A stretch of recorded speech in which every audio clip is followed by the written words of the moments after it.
வணக்கம். புதுவை மற்றும் அதனை சுற்றியுள்ள பகுதிகளில் நடைபெற்ற பல்வேறு நிகழ்வுகளை விரிவாக காண்பதற்கு முன்பு தலைப்புச் செய்திகளை காண்போம். பெரிய கோட்டக்குப்பம் பகுதி மயான பிரச்சினை தொடர்பாக மீனவர்கள் ஆலோசனை. மீனவ பிரச்சினை குறித்து சமூக தீர்வு காண காளியம்மாள் கோரிக்கை. ரயில்வே மேம்பாலத்தில் இருசக்கர வாகனத்தின் மீது லாரி மோதி விபத்து. முதியவர் தலை நசுங்கி பலி. 30 சட்டமன்ற தொகுதிகளிலும் பொறுப்பாளர்கள் நியமனம். லட்சிய ஜனநாயக கட்சி நிர்வாகிகள் ஆலோசனை.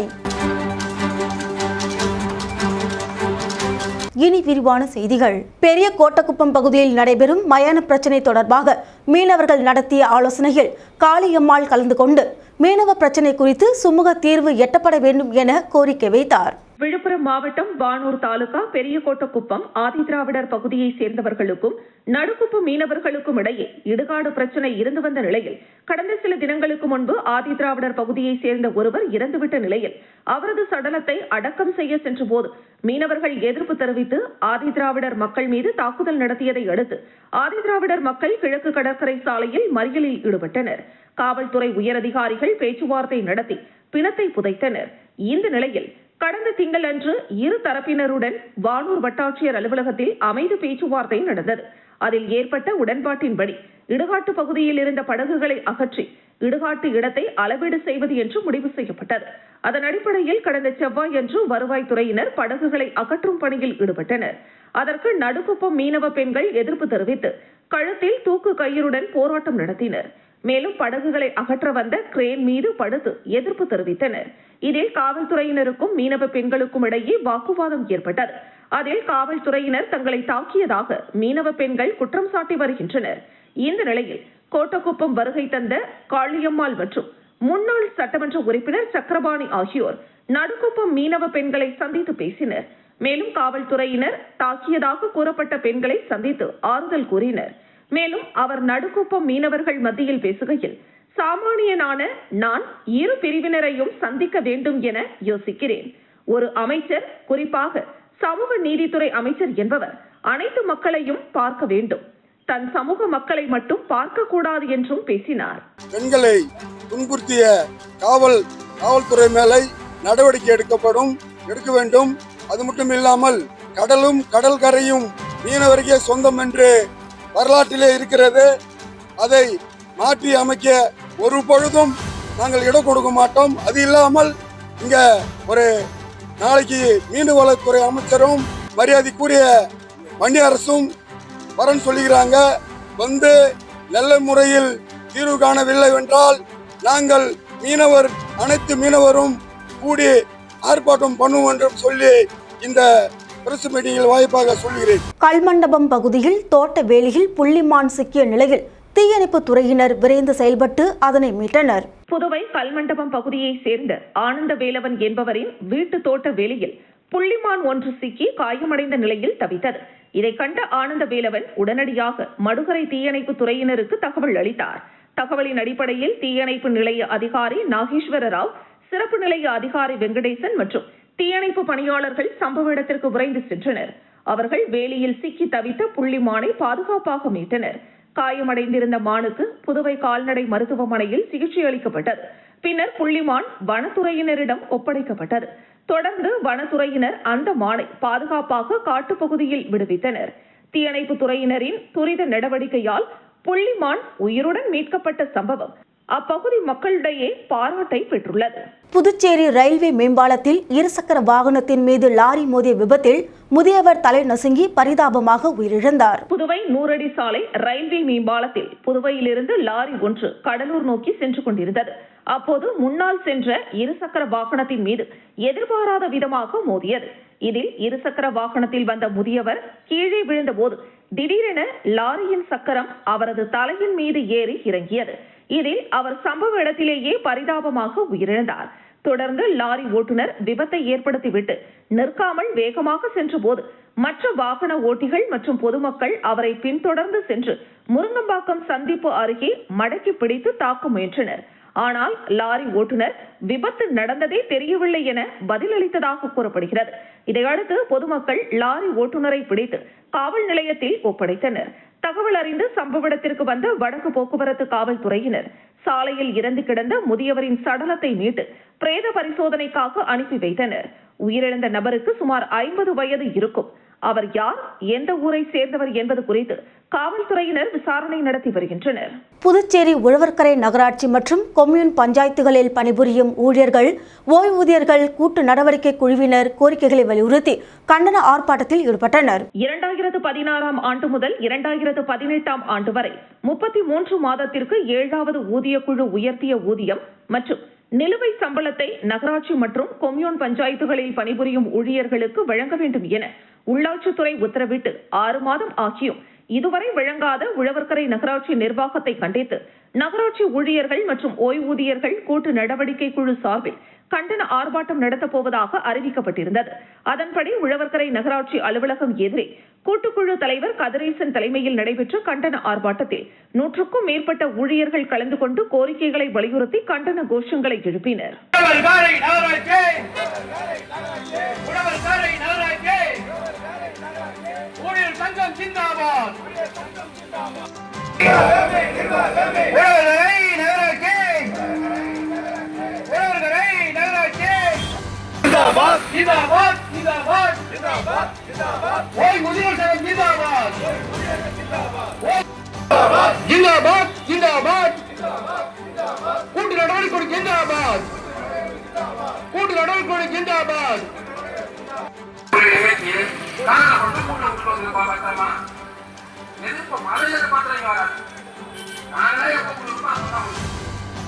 வில்லியனூர் தமிழக வெற்றிக் கழக தலைமை நிர்வாகி இல்ல திருமண விழாவில் தமிழக முதலமைச்சர் விஜயின் புகைப்படத்தை வைத்து மணமக்கள் திருமணம் செய்து கொண்ட வீடியோ வைரலாகி வருகிறது.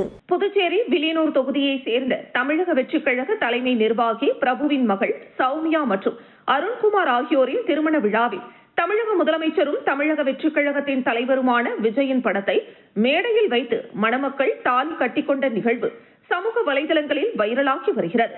வில்லியனூரில் நடைபெற்ற இந்த திருமண விழாவில் உறவினர்கள், நண்பர்கள் மற்றும் தாவிக நிர்வாகிகள் உள்ளிட்ட ஏராளமானோர் கலந்து கொண்டனர். திருமண மேடையில் மணமக்கள் அமரும் இடத்தின் அருகே முதலமைச்சர் விஜயின் பெரிய உருவப்படம் வைக்கப்பட்டிருந்தது. திருமண சடங்குகள் நடைபெற்ற போது அந்த உருவப்படத்தை முன்னிறுத்தியே மணமகன் அருண்குமார் மணமகள் சௌமியாவிற்கு தாலி கட்டினார். விஜய் மீது கொண்டுள்ள அன்பு, பாசம் மற்றும் அரசியல் பற்றை வெளிப்படுத்தும் வகையில் இந்த ஏற்பாடு செய்யப்பட்டதாக கூறப்படுகிறது. இந்த காட்சிகளை திருமணத்தில் பங்கேற்றவர்கள் சமூக வலைதளங்களில் பகிர்ந்ததை தொடர்ந்து வீடியோ மற்றும் புகைப்படங்கள் வேகமாக பரவி வருகிறது. விஜய் ரசிகர்கள் மற்றும் தாவேக தொண்டர்கள் பலரும் இந்த நிகழ்வை பாராட்டி கருத்துக்களை பதிவிட்டு வருகின்றனர். அரசியல் தலைவர்கள் மற்றும் திரை பிரபலங்களின் மீது கொண்டுள்ள பற்றை வெளிப்படுத்தும் வகையில் ரசிகர்கள் பல்வேறு நிகழ்வுகளை நடத்துவது வழக்கமாக இருந்தாலும் திருமண மேடையில் விஜயின் படத்தை வைத்து தாலி கட்டிய இந்த நிகழ்வு புதுச்சேரியில் கவனம் ஈர்த்துள்ளது. ஊசூடு சட்டமன்ற தொகுதிக்குட்பட்ட ராமநாதபுரம் பேட் மற்றும் அதனை சார்ந்த பகுதி மக்களின் குடிநீர் பற்றாக்குறையை போக்க ஆழ்துளை கிணறு அமைக்கும் பணிகளுக்கான பூமி பூஜை சட்டமன்ற உறுப்பினர் கார்த்திகேயன் தலைமையில் நடைபெற்றது. புதுச்சேரி மாநிலம் வில்லியனூர் கொம்யூன் ஊசுடு சட்டமன்ற தொகுதிக்குட்பட்ட ராமநாதபுரம் பேட்டில் தற்பொழுது நிலவி வரும் குடிநீர் பற்றாக்குறையை போக்க சமுதாய கூட வளாகத்தில் பொதுப்பணித்துறை மூலம் புதிய ஆழ்துளை கிணறு அமைத்தல் மற்றும் அதனை சார்ந்த பணிகள் 12,50,000 ரூபாய் திட்ட மதிப்பீட்டில் ஊசுடு தொகுதி சட்டமன்ற உறுப்பினர் கார்த்திகேயன் தலைமையில் பூமி பூஜை செய்து பணிகள் துவங்கி வைக்கப்பட்டது. இந்த நிகழ்ச்சியில் பொதுப்பணித்துறை தலைமை பொறியாளர் வீரசெல்வம், கண்காணிப்பு பொறியாளர் சுந்தரமூர்த்தி, பொது சுகாதார கோட்ட செயற்பொறியாளர் சுந்தரி, கிராம குடிநீர் திட்ட உதவி பொறியாளர் சிவானந்தம், இளநிலை பொறியாளர் கார்த்திக், வில்லியனூர் கொம்யூன் பஞ்சாயத்து ஆணையர் பிரபாகர், உதவி பொறியாளர் சத்யநாராயணன், இளநிலை பொறியாளர் பிரதீப் குமார் மற்றும் ஊர் பொதுமக்கள் உட்பட பலர் கலந்து கொண்டு சிறப்பித்தனர். புதுச்சேரியில் உள்ள 30 சட்டமன்ற தொகுதிகளிலும் பொறுப்பாளர்களை நியமிப்பது குறித்து லட்சிய ஜனநாயக கட்சியின் நிர்வாகிகளின் ஆலோசனைக் கூட்டத்தில் ஆலோசிக்கப்பட்டது. லட்சிய ஜனநாயக கட்சியின் தலைவரும் காமராஜ் நகர் தொகுதி சட்டமன்ற உறுப்பினருமான ஜோஸ் சார்லஸ் மார்டின் அறிவுறுத்தலின்படி லட்சிய ஜனநாயக கட்சி நிர்வாகிகளின் ஆலோசனைக் கூட்டம் ரெட்டியார்பாளையம் பகுதியில் உள்ள கட்சியின் தலைமை அலுவலகத்தில் நடைபெற்றது. முன்னாள் சட்டமன்ற உறுப்பினர் ரிச்சர்ட் ஜான்குமார் முன்னிலையில் நடைபெற்ற ஆலோசனைக் கூட்டத்தில் லட்சிய ஜனநாயக கட்சியின் பொதுச் செயலாளர்கள் டாக்டர் துரைசாமி, வழக்கறிஞர் பிரபாகரன், பாபு மற்றும் அனைத்து அணி தலைவர்கள், பொறுப்பாளர்கள் உள்ளிட்ட முக்கிய நிர்வாகிகள் கலந்து கொண்டனர். இக்கூட்டத்தில் புதுச்சேரியில் உள்ள 30 சட்டமன்ற தொகுதிகளிலும் பொறுப்பாளர்களை நியமிப்பது, கட்சி அலுவலகம் திறப்பது உள்ளிட்ட பல்வேறு முக்கிய முடிவுகள் எடுக்கப்பட்டன. வில்லியனூர் சட்டமன்ற தொகுதிக்குட்பட்ட கொம்பாக்கம் பிரியதர்ஷினி நகரில் சாலை அமைக்கும் பணிக்கான பூமி பூஜையினை சட்டமன்ற உறுப்பினர் ரவிக்குமார் தொடங்கி வைத்தார். புதுச்சேரி மாநிலம் வில்லியனூர் சட்டமன்ற தொகுதிக்குட்பட்ட கொம்பாக்கம் பிரியதர்ஷினி நகரில் புதுச்சேரி பொதுப்பணித்துறை சார்பில் 30.41 லட்சம் ரூபாய் திட்ட மதிப்பீட்டில் சாலை அமைக்கும் பணிக்கு பூமி பூஜை விழா நடைபெற்றது. விழாவில் வில்லியனூர் தொகுதி சட்டமன்ற உறுப்பினர் ரவிக்குமார் கலந்து கொண்டு பூமி பூஜை செய்து பணியை துவக்கி வைத்தார். நிகழ்ச்சியில் பொதுப்பணித்துறை தலைமை பொறியாளர் வீரசெல்வம், கட்டிடங்கள் மற்றும் சாலைகள் மத்திய கோட்டம் செயற்பொறியாளர் சீனிவாசன், உதவி பொறியாளர் பிரபாகர், இளநிலை பொறியாளர் முருகன் மற்றும் ஒப்பந்ததாரர் ராஜகண்ணு மற்றும் கொம்பாக்கம் ஊர் முக்கியஸ்தர்கள், மகளிர்கள், இளைஞர்கள் திரளாக கலந்து கொண்டனர். புதுச்சேரி பாஜகவில் பிரச்சார குழு தலைவராக பதவி வகித்து வந்த பிரபல நடிகர் பாண்டி ரவி பாஜக அடிப்படை உறுப்பினர் மற்றும் தனது பொறுப்பிலிருந்து விலகுவதாக தெரிவித்துள்ளார். புதுச்சேரியில் செய்தியாளர்களுக்கு பேட்டியளித்த பாண்டி ரவி 1987ஆம் ஆண்டு முதல் புதுச்சேரி பாரதிய ஜனதா கட்சியில் தான் பயணம் செய்து வந்ததாகவும், ஆனால் சில தவிர்க்க முடியாத காரணங்களால் பாஜக அடிப்படை உறுப்பினர் மற்றும் பிரச்சார குழு தலைவர் பதவியிலிருந்து விலகுவதாக தெரிவித்தார். தொடர்ந்து பேசிய அவர், புதுச்சேரியில் பாரதிய ஜனதா கட்சியே இல்லாத நிலையில் 1987ஆம் ஆண்டு தனது தந்தை சிவராமன் தான் முதல் தேசிய செயற்குழு உறுப்பினராக இருந்தார். அவர் காலத்தில் இருந்தே பாஜகவில் பயணம் செய்து வந்ததாக குறிப்பிட்ட அவர், கடந்த 6 ஆண்டுகளுக்கு மேலாக பிரச்சார குழு தலைவராக இருந்திருக்கிறேன். சில நிர்பந்தத்தின் காரணமாக தனது பதவியிலிருந்து விலகினாலும் தனது அரசியல் பயணம் தொடரும் என்று குறிப்பிட்டார். உள்ளூர் குளம் தீர்த்தம் ஆகாது என்று சொல்வார்கள். அதுபோன்று தன்னுடைய தகுதியையும் தனி திறமையையும் வெளி உலகத்திற்கு கொண்டு வர வேண்டும் என்ற அடிப்படையில் பாஜகவில் இருந்து வெளியேறுவதாக தெரிவித்த அவர், தன்னுடைய தகுதியையும் திறமையையும் பாரதிய ஜனதா கட்சி முழுமையாக பயன்படுத்திக் கொள்ளவில்லை என குற்றம் சாட்டினார். தமிழகத்தில் உள்ள 10 கோடி பேரில் 7 கோடி பேருக்கும், புதுச்சேரியில் உள்ள 10 லட்சம் பேரில் 7 லட்சம் பேருக்கும் தன்னை அடையாளம் தெரியும் என்று தெரிவித்த அவர், அப்படிப்பட்ட தன்னை பாரதிய ஜனதா கட்சி முழுமையாக பயன்படுத்திக் கொள்ளவில்லையே என்ற வருத்தம் தனக்கு உள்ளதாகவும் குறிப்பிட்டார். தனக்கு கொடுத்த பிரச்சார குழு தலைவர் பதவியை தேர்தல் நேரத்தில் இரவு பகல் பார்க்காமல் காலை முதல் இரவு வரை அனைத்து தொகுதிகளிலும் பிரச்சாரம் மேற்கொண்டு கடுமையாக உழைத்திருக்கிறேன் என்று குறிப்பிட்ட அவர், அண்ணாமலை என்பது பாரதிய ஜனதா கட்சிக்கு கிடைத்த ஒரு பொக்கிஷம். அவரை பாஜக முழுமையாக பயன்படுத்திக் கொள்ளவில்லை. இன்று அவர் கட்சியை விட்டு வெளியே சென்றால் ஏதும் பாதிப்பு இல்லை என்று கூறுகிறார்கள். இது தவறான ஒன்று என்றும், 2 மாநிலங்களில் ஆளுநராக இருந்த தமிழிசை அண்ணாமலை வெளியே சென்றதால் எந்த பாதிப்பும் இல்லை என்று கூறுகிறார். இது தவறான விஷயம் என்று குறிப்பிட்டார். டாஸ்மாகில் பாட்டிலுக்கு 10 ரூபாய் என்று அதிமுக, திமுக என்ற 2 அரசாங்கமும் வாங்கியுள்ளது. ஆனால் ஊழல் இல்லாத ஒரு மாற்று ஆட்சி அமைக்க வேண்டும் என்பதுதான் அண்ணாமலையின் விருப்பம். கொள்கை கோட்பாடுகளை ஏற்றுக்கொண்டு ஒரு நிர்வாகிகளை உருவாக்குவது என்பது சாதாரண விவகாரம் அல்ல. கட்சிக்காக உழைப்பவர்களுக்கு சரியான அங்கீகாரம் கிடைக்கவில்லை என்பதுதான் உண்மை என்றும் அவர் கூறினார். தன்னுடைய தகுதிக்கும் திறமைக்கும் எங்கு அங்கீகாரம் கிடைக்கிறதோ அந்த இடத்தில் தன்னுடைய அரசியல் பயணம் தொடரும் என்றும் பாண்டி ரவி தெரிவித்தார். இன்னைக்கு சில தவிர்க்க முடியாத காரணத்தால பாரதிய ஜனதா கட்சியின் அடிப்படை உறுப்பினரில் இருந்தும் எனக்கு கொடுக்கப்பட்டிருந்த மாநில பிரச்சார பிரிவு அமைப்பாளர் என்ற பொறுப்பில் இருந்தும் என்னை முழுமையாக நான் விடுவிச்சுக்கிறேன். நேற்று சாயந்தரம் நான் தலைவரை பார்த்து என்னுடைய விடுவிப்பு கடிதத்தை கொடுத்துருந்தேன். தலைவர் ஏற்றுக்கிட்டாங்க. இத்தனை நாள் எனக்காக ஒத்துழைப்பு கொடுத்த அனைத்து தாமரை சொந்தங்களுக்கும், நிர்வாகிகளுக்கும், பொதுமக்களுக்கும், ஊடக நண்பர்களுக்கும் என்னுடைய மனமார்ந்த நன்றியை தெரிவித்துக் கொள்கிறேன். விழுப்புரம் வடக்கு மாவட்ட பாஜகவின் பிளவு ஏற்பட்டுள்ளது. நிர்வாகிகள் கூண்டோடு பாஜகவிலிருந்து விலகி அண்ணாமலையின் பி த லீடர்ஸ் இயக்கத்தில் இணைந்தனர். விழுப்புரம் மாவட்டம் திண்டிவனத்தில் உள்ள தனியார் ஹோட்டலில் மாவட்ட விவசாய அணி தலைவர் சௌரிராஜன் தலைமையில் பாஜக நிர்வாகிகள் ஆலோசனை கூட்டம் நடைபெற்றது. இதில் விழுப்புரம் வடக்கு மாவட்டத்தை சேர்ந்த பாஜகவினர் கலந்து கொண்டு ஆலோசனை மேற்கொண்டனர். ஆலோசனைக்கு பிறகு விழுப்புரம் வடக்கு மாவட்டத்தை சேர்ந்த 5 மண்டல தலைவர்கள், 3 மாவட்ட செயலாளர்கள், 5 முன்னாள் மண்டல தலைவர்கள், 1 மாநில பொதுக்குழு உறுப்பினர் மற்றும் மாவட்ட மண்டல கிளை நிர்வாகிகள் என நூற்றுக்கணக்கானோர் பாஜகவிலிருந்து விலகி பாஜக முன்னாள் மாநில தலைவர் அண்ணாமலை உருவாக்கியுள்ள வி த லீடர்ஸ் இயக்கத்தில் தங்களை இணைத்துக் கொண்டனர். மேலும் தங்களது ராஜினாமா கடிதத்தையும் பாஜகவின் மாநில தலைவர் நயினார் நாகேந்திரனுக்கு அனுப்பி வைத்துள்ளனர். கூட்டத்தில் பேசிய விவசாய அணி தலைவர் சௌரி ராஜன், பாஜக இயக்கத்தில் இருந்து வெளியேறுவது மிகுந்த மனவலியை தருகிறது. ஆனால் தமிழகத்தில் அண்ணாமலையின் கருத்தை வலுப்படுத்த வேண்டும் என்பதற்காக இந்த முடிவை எடுத்துள்ளோம் என கண்ணீர் மல்க தெரிவித்தார். செய்தியாளர்களிடம் பேசிய மாவட்ட செயலாளர் முருக பெருமாள், 2019ஆம் ஆண்டு அண்ணாமலை மீதான ஈர்ப்பால் பாஜகவில் இணைந்தேன். 2 முறை மண்டல தலைவராகவும் தற்பொழுது மாவட்ட செயலாளராகவும் பணியாற்றி பட்டி தொட்டி எங்கும் கட்சியை வளர்த்தோம். ஆனால் கடந்த உள்ளாட்சி தேர்தலில் ஒரு கவுன்சிலரை கூட வெற்றி பெற வைக்க முடியாத அளவிற்கு மாவட்ட தலைவர்கள் செயல்பட்டனர். எங்களை வழிநடத்த சரியான தலைவர்கள் இந்த மாவட்டத்தில் இல்லை என்றார். தொடர்ந்து பேசிய அவர், தேசிய தலைமையின் தவறான அணுகுமுறையால் மாநில தலைவர் தேர்வில் தொய்வு ஏற்பட்டது. அண்ணாமலை தலைவரான பிறகு 2.75% இருந்த பாஜகவின் வாக்கு வங்கி நாடாளுமன்ற தேர்தலில் 18.75% உயர்ந்தது. அவரை கட்சியில் ஒரு சிலர் சுயநலத்திற்காக ஓரம் கட்டியதால் 2026 தேர்தலில் பாஜக மோசமான வீழ்ச்சியை சந்தித்தது. 30 ஆண்டுகளுக்கு முன்பும் ஒரே சட்டமன்ற உறுப்பினர் தான், இப்போதும் அதே நிலைதான் என்று குற்றம் சாட்டினார். பாஜக என்ற தாய் இயக்கத்தின் மீது குறையில்லை, ஆனால் அதை வழிநடத்தும் தகப்பன் சரியில்லை என்பதால் தான் விலகுகிறோம். வி த லீடர்ஸ் இயக்கத்தில் நிரந்தர பதவி கிடையாது. இணைபவர்கள் அனைவருமே தலைவர்களே.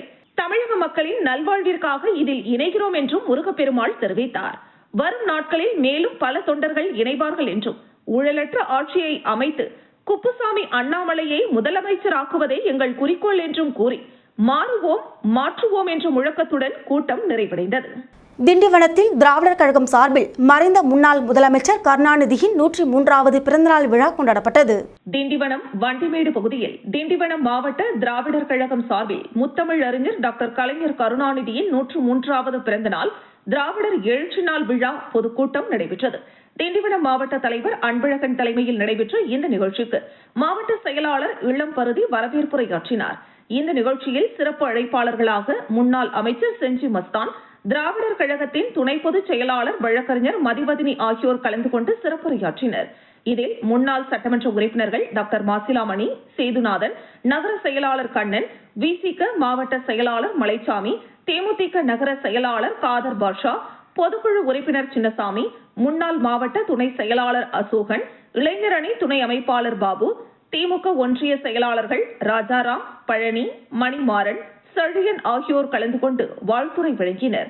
நிகழ்ச்சிக்கு திராவிடர் கழக நிர்வாகிகள் பரந்தாமன், ராதா, ஏழுமலை, அன்புக்கரசு, பெருமாள், திருநாவுக்கரசு, விஜயலட்சுமி, வில்லன் கோதை, பச்சையப்பன், பன்னீர்செல்வம், ரமேஷ், தேவராஜ், ஓவியர் செந்தில் பாபு ஆகியோர் முன்னிலை வகித்தனர். இதில் பேசிய திராவிடர் கழக துணை பொதுச் செயலாளர் மதிவதனி, மகளிர் உரிமை தொகை என்னும் பெயர் இருக்கும் வகையில் முத்துவேல் கருணாநிதியின் புகழ் தமிழ்நாட்டில் நிலைத்திருக்கும் என்று கூறினார். தொடர்ந்து பேசிய அவர், நடைபெற்ற சட்டமன்ற தேர்தலில் தோல்வி அடைந்தது திமுக அல்ல என்றும் தமிழகத்தின் வளர்ச்சிதான் தோல்வி அடைந்துள்ளது என்றும் காட்டமாக தெரிவித்தார். இதனைத் தொடர்ந்து பேசிய அவர், டெல்லியில் நடைபெற்ற நிதி ஆயோக் கூட்டத்தில் கலந்து கொண்டு பேசிய தமிழக முதலமைச்சர் ஜோசப் விஜய் முதன்முறையாக ஓர் உண்மையை ஒப்புக்கொண்டுள்ளார் என்று கூறிய மதிவதனி, இந்தியாவில் 2வது பொருளாதாரம் கொண்ட மாநிலம் தமிழ்நாடு என்றும் பெண்கள் பாதுகாப்பு, சுகாதாரம், கல்வி, அறிவியல், வளர்ச்சி ஆகியவற்றில் தமிழ்நாட்டின் வளர்ச்சி மற்றும் மகளிர் சுய உதவி குழுக்கள் மூலமாக பெண்களின் பொருளாதார வளர்ச்சி, இந்தியாவில் உள்ள தொழிற்சாலைகளில் பணியாற்றும் பெண்களில் 41% தமிழக பெண்கள், தமிழ்நாட்டு பெண்கள், இவ்வாறு பல்வேறு பெருமைக்குரிய இந்த தமிழ்நாட்டின் வளர்ச்சி எத்தகையிலும் பாதிக்கப்படக்கூடாது என்று தமிழக முதலமைச்சர் ஜோசப் விஜய் டெல்லியில் பேசியிருப்பது கடந்த காலங்களில் திமுக ஆட்சிக்கு கிடைத்த வெற்றி என்றும் பெருமிதம் தெரிவித்தார். முதன்முறையாக ஓர் உண்மையை ஒப்புக்கொண்டுள்ள தமிழக முதலமைச்சர் ஜோசப் விஜய்க்கு நன்றி என்று கூறினார். நிகழ்ச்சியின் முடிவில் மாநில இளைஞரணி துணை செயலாளர் தம்பி பிரபாகரன் நன்றி கூறினார். விழுப்புரம் மாவட்டம் திண்டிவனம் சார் ஆட்சியர் அலுவலகத்தில் நடைபெற்ற விவசாயிகள் குறைதீர்ப்பு கூட்டத்தில் அதிகாரிகள் பெருமளவில் பங்கேற்காததால் விவசாயிகள் கவலை அடைந்தனர். விழுப்புரம் மாவட்டம் திண்டிவனம் சார் ஆட்சியர் அலுவலகத்தில் விவசாயிகள் குறைதீர்ப்பு கூட்டம் நடைபெற்றது. இந்த கூட்டத்தில் பெரும்பாலான அரசு அதிகாரிகள் வரவில்லை. இதனால் திண்டிவனம் சார் ஆட்சியர் கோபமடைந்தார். அடுத்த மாதம் விவசாயிகள் குறைதீர்ப்பு கூட்டத்திற்கு வரவில்லை என்றால் துறை ரீதியான நடவடிக்கை எடுக்கப்படும் என்றும் எச்சரித்துள்ளார். மேலும் இந்த பகுதியில் சவுக்கம் தோப்பு அதிகமாக பயிரிடப்படுகிறது. பல்வேறு இடங்களில் சவுக்கு மரங்கள் எரிந்து சாம்பலாகிறது. இது தொடர்பாக வட்டாட்சியர், வேளாண்மை துறை யாரிடத்தில் மனு கொடுத்தாலும் இது எங்களிடம் தராதீர்கள் என புறக்கணிக்கப்படுகிறது. இந்த மனுவை யாரிடத்தில் கொடுப்பது என தெரியாமல் திணறி வருகிறோம். சவுக்கு தோப்பு எரிந்தால் 1 ஏக்கருக்கு 1 லட்சம் ரூபாய் நஷ்டம் ஏற்படுகிறது. தமிழக அரசு இதற்கு இழப்பீடு வழங்குமாறு கோரிக்கை வைத்துள்ளனர். திண்டிவனத்தை சுற்றியுள்ள பகுதிகளில் நேரடி கொள்முதல் நிலையத்தில் 1 மூட்டைக்கு 50 ரூபாய் என லஞ்சம் வாங்கப்படுகிறது. இது தொடர்பாக பலமுறை ஆட்சியர் அலுவலகத்தில் கோரிக்கை வைத்துள்ளோம். ஆட்சி மாறினாலும் காட்சி மாறவில்லை. அதேபோல மின்சாரம் ஒழுங்காக வழங்கப்படுவதில்லை. இதனால் விவசாய பயிர்கள் பாதிக்கப்படுகிறது. உரம் விலை ஏறுவதற்கு முன்பே உரம் விலைகள் ஏற்றப்படுகிறது. ஒளப்பூர் ஒன்றியம் கொடிலம் கிராமத்தில் ஏரியிலிருந்து விவசாய நிலத்திற்கு செல்லும் கால்வாயை ஆக்கிரமித்து வைத்துள்ளனர். இது தொடர்பாக பலமுறை மனுக்கள் கொடுத்தும் இதுவரை எந்த நடவடிக்கையும் எடுக்கப்படவில்லை என விவசாயி குற்றச்சாட்டு வைத்துள்ளார். தன்னுடைய நிலத்தை வேறு ஒருவருக்கு வருவாய்த்துறை அதிகாரிகள் பட்டா மாற்றி கொடுத்துள்ளனர். இது தொடர்பாக மனுக்கள் கொடுத்தும் இதுவரையும் சரி செய்யப்படவில்லை. இதனால் சார் ஆட்சியரை முற்றுகையிட்டனர். இதனால் அங்கு சிறிது நேரம் சலசலப்பு ஏற்பட்டது. மீண்டும் தலைப்புச் செய்திகள். பெரிய கோட்டக்குப்பம் பகுதி மயான பிரச்சினை தொடர்பாக மீனவர்கள் ஆலோசனை. மீனவ பிரச்சினை குறித்து சமூக தீர்வு காண காளியம்மாள் கோரிக்கை. ரயில்வே மேம்பாலத்தில் இருசக்கர வாகனத்தின் மீது லாரி மோதி விபத்து. முதியவர் தலை நசுங்கி பலி. 30 சட்டமன்ற தொகுதிகளிலும் பொறுப்பாளர்கள் நியமனம். லட்சிய ஜனநாயக கட்சி நிர்வாகிகள் ஆலோசனை. இத்துடன் செய்திகள் நிறைவடைகின்றது. உங்களிடமிருந்து விடைபெறுவது ஜானகி. செய்திகளை உடனுக்குடன் தெரிந்து கொள்ள கமலா தொலைக்காட்சியின் சமூக வலைதளத்தை பின்பற்றவும். நன்றி, வணக்கம்.